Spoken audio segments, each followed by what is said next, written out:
नमस्कार. आज कार्तिक अमावास्या शके 1935. सादर करीत आहोत ठाणे वार्ता. ठळक घडामोडी. राष्ट्रीय बालविज्ञान परिषदेसाठी जिल्ह्यातून सर्वाधिक म्हणजे 30 प्रकल्पांची निवड. शिळफाटा इमारत दुर्घटना प्रकरणातील आरोपींच्या न्यायालयीन कोठडीत 16 डिसेंबरपर्यंत वाढ.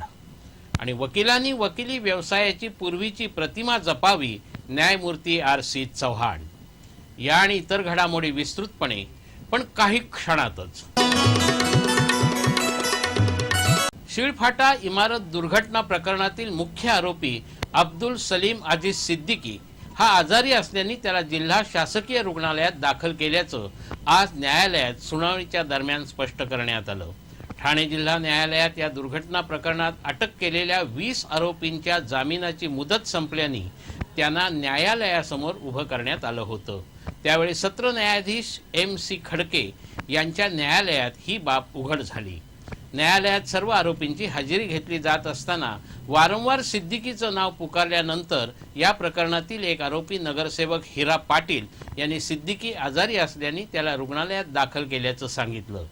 शिळफाटा दुर्घटना प्रकरणात 74 जणांचे बळी गेले होते तर 60हून अधिक जखमी झाले होते.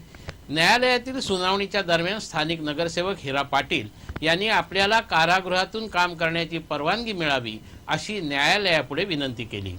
गेली 6 महिने आपण कारागृहात असल्याने प्रभागातील अनेक कामांना त्याचा फटका बसलाय. मात्र सरकारी वकील शिशिर हिरे यांनी त्याला विरोध दर्शवला. मुख्य आरोपीची अनुपस्थिती फिर्यादी पक्षानं गांभीर्याने घेतली. न्यायालयामध्ये सर्व आरोपींची आज हजेरी घेण्यात आली. त्याचप्रमाणे प्रत्येक आरोपीचा वकालतनामाही तपासण्यात आला. यावेळी 3 आरोपींकडे योग्य तऱ्हेचा वकालतनामा नव्हता तर एकाने वकीलही दिला नसल्याचं उघडकीस आलं. हिरा पाटील यांच्या बाजूने गजा चव्हाण हे बाजू मांडत असून आज ते न्यायालयात गैरहजर होते. न्यायालयाने वारंवार याची विचारणा केल्यावर त्यांचा सहाय्यक न्यायालयापुढे हजर झाला मात्र त्याला बोलू दिलं नाही. न्यायालयाने पाटील यांना वकील बदलणार आहात का अशी विचारणा केली. त्यावेळी हिरा पाटील यांनी दुसऱ्या वकिलाचा वकालतनामा सादर केला. मात्र चव्हाण यांचं ना हरकत नसल्यामुळे न्यायालयाने त्यावर काहीच निर्णय दिला नाही. न्यायालयाने न्यायालयीन कोठडीत असलेल्या सर्व आरोपींची कोठडी 16 डिसेंबरपर्यंत वाढवली आहे. मध्य प्रदेश इथे होणाऱ्या राष्ट्रीय बालविज्ञान परिषदेसाठी सर्वाधिक प्रकल्पांची निवड ठाणे जिल्ह्यातून झाली आहे. मध्य प्रदेशमधील भोपाळ इथे 27 ते 31 डिसेंबर दरम्यान राष्ट्रीय बालविज्ञान परिषद होत आहे. पुण्यात झालेल्या राज्यस्तरीय बालविज्ञान परिषदेतून राष्ट्रीय बालविज्ञान परिषदेसाठी राज्यातील प्रकल्पांची निवड झाली. राज्य स्तरावर 77 प्रकल्प निवडण्यात आले असून यामध्ये जिल्ह्यातून 30 प्रकल्पांची निवड राष्ट्रीय बालविज्ञान परिषदेसाठी झाली आहे.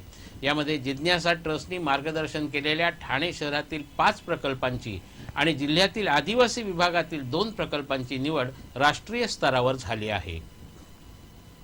आपल्या प्रलंबित मागण्यांची तड लागावी यासाठी होमिओपॅथिक डॉक्टर येत्या 9 डिसेंबरपासून नागपूर हिवाळी अधिवेशनात आमरण उपोषणास बसणार आहेत. राज्यातील होमिओपॅथिक डॉक्टरांच्या सर्व संघटना एकत्र आल्या असून आज ठाण्यातील होमिओपॅथी डॉक्टरांनी जिल्हाधिकारी कार्यालयावर मोर्चा काढला होता. इंटरपॅथी कोर्सची अंमलबजावणी करावी.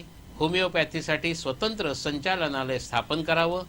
NRHM मध्ये कार्यरत असणाऱ्या होमिओपॅथी डॉक्टरांची संख्या आणि वेतन इतर राज्यांप्रमाणे असावं.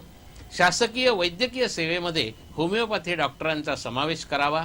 BHMS विद्यार्थ्यांना अंतर्वासीयता काळामध्ये आणि MD करत असलेल्या विद्यार्थ्यांना विद्यावेतन मिळावं. होमिओपॅथिक चिकित्सकांवरील खटले मागे घ्यावेत अशा विविध मागण्यांसाठी हे आमरण उपोषण केलं जाणार आहे. राजकीय वैमनस्यातून वसईमध्ये शैलेश ठाकूर या बांधकाम व्यावसायिकाची काल संध्याकाळी हत्या करण्यात आली. काल संध्याकाळी 7च्या सुमारास शैलेश ठाकूर हे आपल्या कार्यालयाच्या बाहेर उभे असताना 6 ते 7 व्यक्ती आल्या आणि त्यांच्यावर गोळीबार केला. अंधाधुंद गोळीबारात शैलेश ठाकूर जागीच ठार झाले तर त्यांचे मित्र प्रकाश हंडोरे हे तलवारीने केलेल्या हल्ल्यात गंभीर जखमी झाले. हंडोरे यांना वसईच्या कार्डिनल ग्रेसिस हॉस्पिटलमध्ये दाखल करण्यात आलं आहे.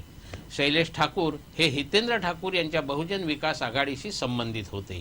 त्यांची हत्या राजकीय वैमनस्यातून करण्यात आली असावी असा संशय व्यक्त केला जात आहे.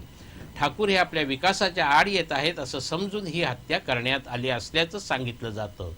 तर हंडोरे हे रुग्णालयामध्ये जीवन मरणाची लढाई लढत आहेत. विज्ञान तंत्रज्ञान हे नव्या पिढीपासून दूर ठेवता येणार नाही, तर हे तंत्रज्ञान आत्मसात करून जीवन जगण्याची कला मुलांना शिकवली पाहिजे. शिक्षण व्यवस्थेने यावर निर्बंध घालून हे थांबवता येणार नाही, तर त्यावर चर्चा होण्याची गरज आणि ऊर्जा आयोगाचे माजी अध्यक्ष डॉक्टर अनिल काकोडकर यांनी व्यक्त केली. ठाण्यातील परममित्र प्रकाशनाच्या वतीने विज्ञान प्रवाह या उपक्रमाअंतर्गत 50 पुस्तकं प्रकाशित केली जाणार आहेत. त्यातील पहिल्या 4 पुस्तकांचं प्रकाशन डॉक्टर काकोडकर यांच्या हस्ते झालं. त्यावेळी त्यांनी ही गरज व्यक्त केली. मुलांच्या शिक्षणासाठी नवे नवे प्रयोग राबवण्याची गरज आहे.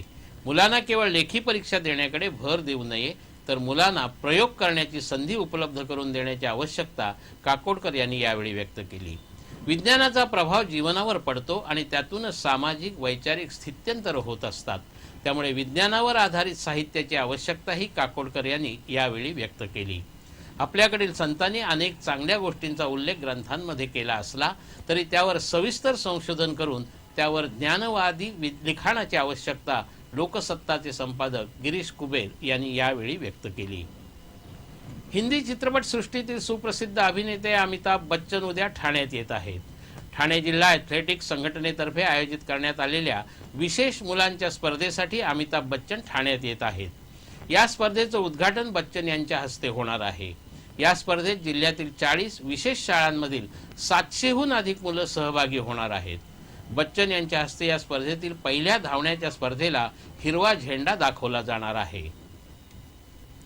ज्ञानसाधना महाविद्यालयाच्या राष्ट्रीय सेवा योजनेअंतर्गत सवी कुलकर्णी गौरव व्याख्यानमालेचं आयोजन 6 आणि 7 डिसेंबर रोजी करण्यात आलं आहे. आज एका पत्रकार परिषदेत ज्ञानसाधना महाविद्यालयाचे अध्यक्ष सतीश प्रधान यांनी ही माहिती दिली. या व्याख्यानमालेचं पहिलं पुष्प ज्येष्ठ साहित्यिक आणि भारतीय प्रशासकीय सेवेतील अधिकारी विश्वास पाटील, तर दुसरं पुष्प ज्येष्ठ पत्रकार अरुण टिकेकर गुंफणार आहेत. सामाजिक उद्बोधन आणि प्रबोधनासाठी गेली 19 वर्षे या व्याख्यानमालेचं आयोजन केलं जात आहे. मुंबई उच्च न्यायालयाचे न्यायमूर्ती RC चव्हाण यांनी वकिलांना त्यांनी आपली पूर्वीची प्रतिमा जपावी असं आवाहन केलं आहे. विद्याप्रसारक मंडळाच्या विधी महाविद्यालयात आयोजित करण्यात आलेल्या प्रभाकर हेगडे स्मृती व्याख्यानमालेत बोलताना त्यांनी वकील वर्गाला हे आवाहन केलं. विधी क्षेत्रापुढे 21व्या शतकातील आव्हानं या विषयावर चव्हाण बोलत होते. प्रभाकर हेगडे यांनी उत्कृष्ट वकिली करून त्या काळी नाव कमावलं होतं.